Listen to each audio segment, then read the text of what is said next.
नमस्कार, मैं विष्णु शंकर आपके सामने हाजिर हूँ सोच समझकर एक ताज़ा घटना चक्र पर एनालिसिस के साथ। आज बात करेंगे चीन के समर्थन से पाकिस्तान में बन रहे चाइना पाकिस्तान इकोनॉमिक कॉरिडोर की। साल 2013 में चीन ने BRI यानी बेल्ट एंड रोड इनिशिएटिव के तहत जब CPEC यानी चाइना पाकिस्तान इकोनॉमिक कॉरिडोर का प्रस्ताव पेश किया, भारत ने तभी इस पर कड़ी आपत्ति दर्ज की थी कि ये प्लान भारत की सार्वभौमिकता के खिलाफ है और चीन को इसके इम्प्लीमेंटेशन यानी कार्यान्वयन से गुरेज करना चाहिए। CPEC का सबसे महत्वपूर्ण हिस्सा चीन पाकिस्तान रेल सर्विस है, जो बलूचिस्तान के ग्वादर तट से चीन के शिनजियांग प्रांत में काशगर तक जाएगी।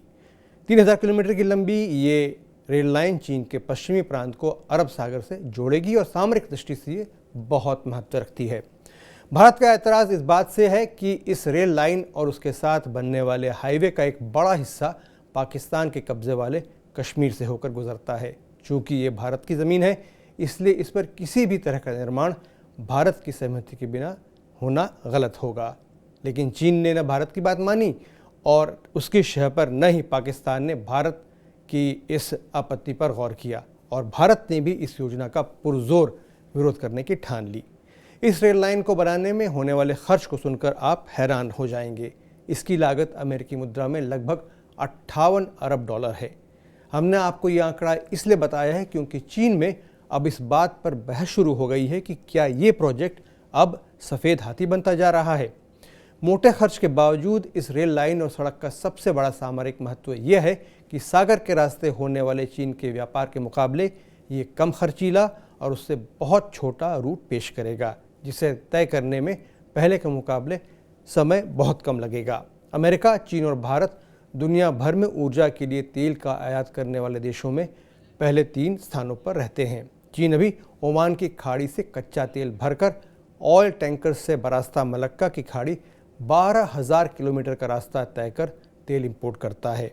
एक बार जब चीन पाकिस्तान रेल सर्विस शुरू हो जाएगी तो रेल और सड़क के रास्ते तेल और व्यापार का अन्य सामान ले जाने में सिर्फ 2,395 किलोमीटर की दूरी तय करनी पड़ेगी और एक अनुमान के अनुसार चीन चीज़ों के आयात में होने वाले खर्च में 2 अरब डॉलर बचा पाएगा।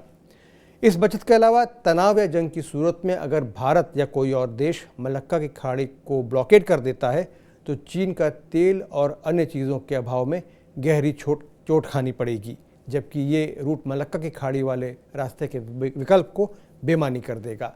इसलिए यह रेल और सड़क सेवा चीन के लिए बेहद ज़रूरी है। इसके साथ साथ तैयार हो जाने पर सड़क और रेल का यह रूट एशिया और यूरोप के बीच व्यापार और अंतर्राष्ट्रीय पॉलिटिक्स को पूरी तरह बदलने का मादा रखता है। चीन की प्लानिंग तो इस रूट को ईरान और तुर्की के ट्रांसपोर्ट नेटवर्क से जोड़कर आगे यूरोप में चीन के सामान के लिए बाजार मुहैया कराना है। पाकिस्तान को चीन ने ये सुनहरा सपना दिखाया है कि उसका रोड और अन्य बुनियादी इंफ्रास्ट्रक्चर इस प्लान से बेहतर हो जाएगा और चीन से व्यापार में भी बहुत बड़ी बढ़ोतरी होगी। लेकिन सच्चाई ये है कि चीन बरसों से इस्तेमाल हो रहे व्यापार के पारंपरिक रास्तों से फोकस हटाकर इस रेल और सड़क सर्विस की मदद से इन व्यापारिक रूटों की अहमियत कम करना चाहता है, जिससे दुनिया की सबसे बड़ी और ताकतवर इकोनॉमी बनने से उसे कोई रोक न सके। बरसों से इस्तेमाल हो रहे ये रूट इन व्यापारिक रूटों पर समृद्ध पश्चिमी यूरोपीय देशों और अमेरिका का कंट्रोल रहा है। आमतौर पर चीन जिन देशों में इंफ्रास्ट्रक्चर विकास का काम करता है, वहाँ की अपनी सरकारें ऐसे प्रोजेक्ट्स में ज़्यादा पैसा लगाती हैं और चीन का निवेश यानी इन्वेस्टमेंट इनमें अपेक्षाकृत कम होता है। लेकिन पाकिस्तान में इस वक्त कंगाली का आलम यह है कि वो इस प्रोजेक्ट पर खर्च करने के लिए बिल्कुल भी सही हालत में नहीं है। रेल लाइन में इन्वेस्ट करने के लिए उसके पास फंड नहीं है और न ही वो निर्माण के लिए ज़रूरी सामान स्टील, सीमेंट वगैरह उपलब्ध करा सकता है। इन सभी चीज़ों के लिए वो पूरी तरह से चीन के बैंकों और इंडस्ट्री पर आश्रित है। परेशानियां और भी हैं। ये प्रोजेक्ट बहुत महंगा इसलिए है क्योंकि जिस ज़मीन पर यह बनेगा वो दुर्गम पहाड़ी इलाका है, जहाँ कुछ भी बनाना बेहद खर्चीला होगा और बहुत समय लेगा। पाकिस्तान के लेबर कानून लचर हैं और हड़ताल या आंदोलन की सूरत में देर होने से प्रोजेक्ट का खर्चा और भी बढ़ सकता है। पाकिस्तान की कानून और व्यवस्था यानी लॉ एंड ऑर्डर की भी इस वक्त बहुत बुरी हालत है। बलूचिस्तान में लगातार इस प्रांत की आज़ादी के लिए मांग जोर पकड़ रही है।